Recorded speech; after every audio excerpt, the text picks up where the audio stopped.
guys, and welcome back on the Hands on Time. So the topic of today is about this watch, the Loreo Rolex Submariner Homage Day Date. Okay, I'm gonna call it this way. How do you call it? How do you call it? Do you have this watch? Come and tell me in the comments. Okay, subscribe, come, tell me in the comments, like, and interact with me so we can find out more about this watch. So Loreo is a brand that is coming to us from China, and that's absolutely it, because I don't have any more information about the brand. So that's it for the brand.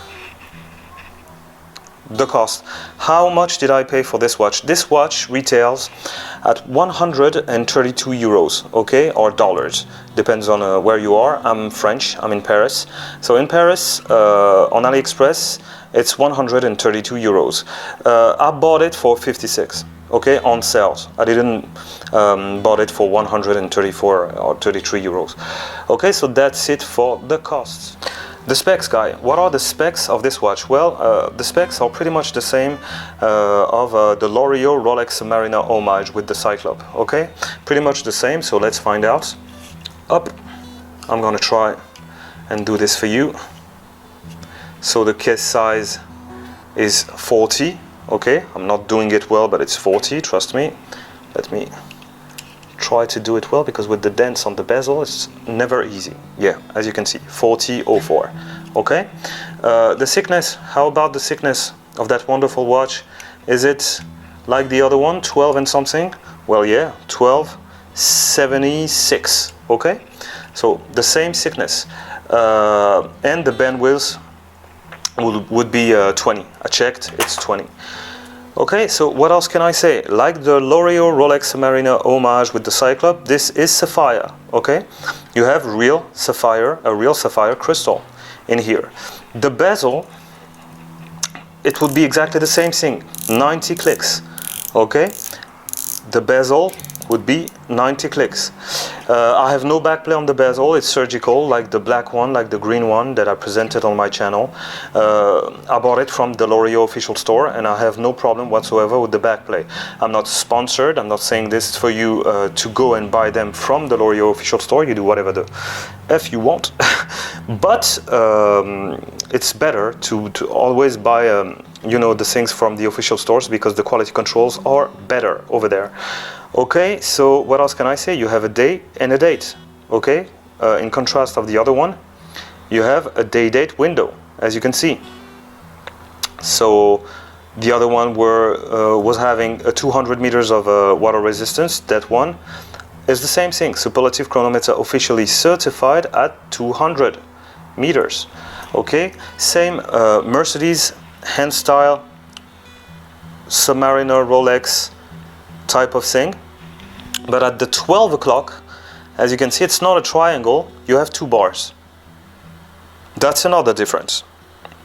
Okay, you have two bars, as you can see, not a triangle. So stainless steel everywhere. The case is stainless steel, everything is stainless steel. The crown is signed. Let me try and do, yeah, as you can see, is signed. Okay, screwed down crown as well. And let me open the bracelet so we can see what's inside. Well, inside you have the Seagull 1632. Okay, Seagull 1632 inside. That's what you will get inside of this watch. Hollow handlings. For this price, you don't have solid handlings. Okay, hollow handlings. So pretty much you have what? A 1632 inside the case of the Rolex Submariner, or the Loreo Rolex Submariner Homage with the Cyclops. It is the same case with a different movement inside. That's what it is. Okay, so I think that that's it for the specs. The good and the bad. So I just turned a little bit the time here for you to see the window. The good and the bad about this watch, well, let me tell you. You see the day here? The day is not well aligned. Okay, is on the downside of the window. Trust me, I don't think that you actually see it in the camera, but trust me, it is on the downside of the of the window. For the numbers, it's okay, but for the day, it's misaligned, I have to say. So I'm talking directly about the bad things here, because you have three things that doesn't work well on this watch. First is the day. The second bad thing is that you see the rotor inside? Sometimes only, it gets stuck. And when it gets stuck, the watch stops. It stops the movement. And I really think that's what I suspect, okay? That the 1632 from Seagull, that is an excellent movement that they are putting inside, is maybe too big for the case, okay? Or maybe they are not placing it right, or I don't know. I'm not a watchsmith, but I think that this is the case. Okay, and when they mount it, they don't mount it well with poor quality controls, because you know this piece of paper that is supposed to be the days is misaligned here. So you have a misalignment of the day, and you have this rotor that sometimes, it's really rare, but gets stuck. And the first time he did it, I was ready to trash this watch. And I was disgusted, but apparently it was just that. Okay? So you have to be aware of that. This day-date Loreo Rolex Submariner Homage is not perfect. The other one is, that one isn't. Okay? So perfection does not exist. I'm not saying that the other one truly is perfect, but that one is far from it, sadly. And you have the same clasp, you know, with this part that looks industrial and unfinished. Why am I always saying this about this watch? It is because I have my Pulsar. Okay, I have a watch that I have. You see, it's worn, it's beat up. Pulsar from Seiko, wonderful brand. If you want to buy yourself a Pulsar, just do not hesitate. It's from Seiko.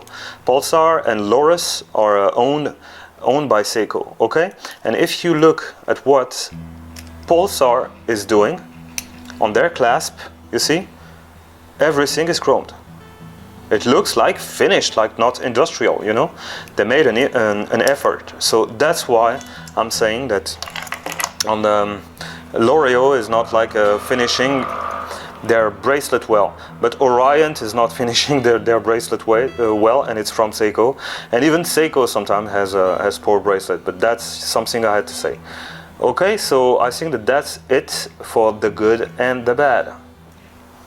How do I wear this watch? Well, this watch could be worn with everything, you know, any outfits, anything. It's a day-date, like in a sport way, in a casual chic way, or even with a suit, okay? With a blue suit. But like the Invicta Pro Diver, like the TVs, like many other watches, it is not blue. Be aware of that. It's purple. Okay, so if you're going for the blue one, it won't be blue, it's purple. And the bezel, as you can see, is not blue as well. It's blue, but it's like a deep ocean blue. And it is beautiful, I love it. I love the color of the bezel. But still, you know, the interior, the dial, is purple, okay? So what's wrong with this Chinese factory? You know, they are selling something for as a blue watch and it's purple. Okay, so that's how I would wear it. That's how I do it.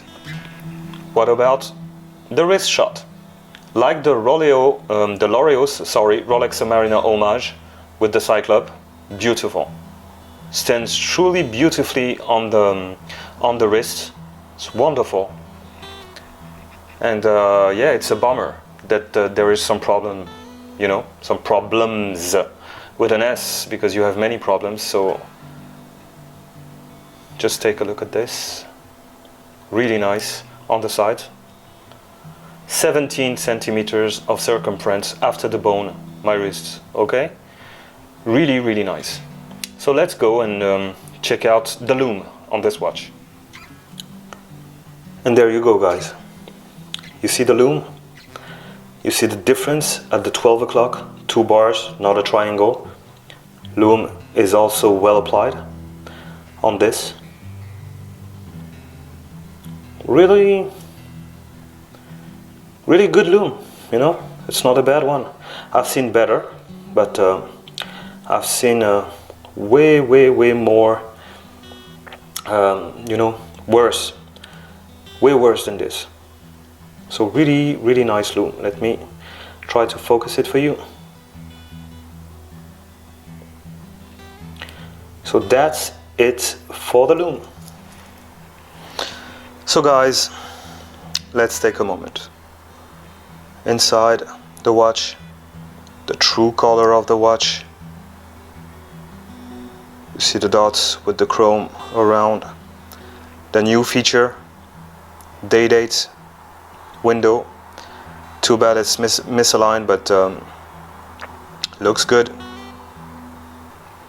The two bars instead of the triangle. The text. The sunburst. If I can grab some light inside of this case and film it for you. Okay, but trust me, there's a beautiful sunburst inside. The new movement, the 1632. Pretty generic, you know, nothing was engraved on the rotor. Pretty generic. This one, in contrast of the ST16 that is decorated, this one is not. As you can see on the see-through case back, the sides, beautiful case, but it looks like the movement isn't working well in it. Okay, so that's it for the moment that we took to watch the details of this watch. So what are my final thoughts? Do I recommend this watch? Well, I don't know. Really, I don't know. What do you think after all the troubles that I've put on my description on this video? I mean, I don't know. Maybe it's just a problem with my watch. Maybe it was on sale and they sent me like something that was on the low end of the quality controls. Maybe, I don't know. I really don't know, because it's a beautiful watch, you know. For 132 euros, no. I would not buy this watch. I would buy something else, and I will present to you on my channel the other options. You have other options, you know, the Seiko 5s, the Orion, the day dates on these brands are better. But on sales, honestly, for 56 quid, I'm happy, but in the same time, I'm deceived, you know. Misaligned days. Sometimes the rotor doesn't move. I have to move it for it to go back. So I don't know. My final thoughts is good luck to you, you know. Godspeed to you, and let's hope that I wish you that your watch would be a good one, you know, without any defaults. But mine has some, so you decide. Okay, so thanks for having taken the time to watch the video. Like, subscribe, comment. If you want to buy me a coffee, feel free to do it. It helps, you know, a lot. And see you in the next one.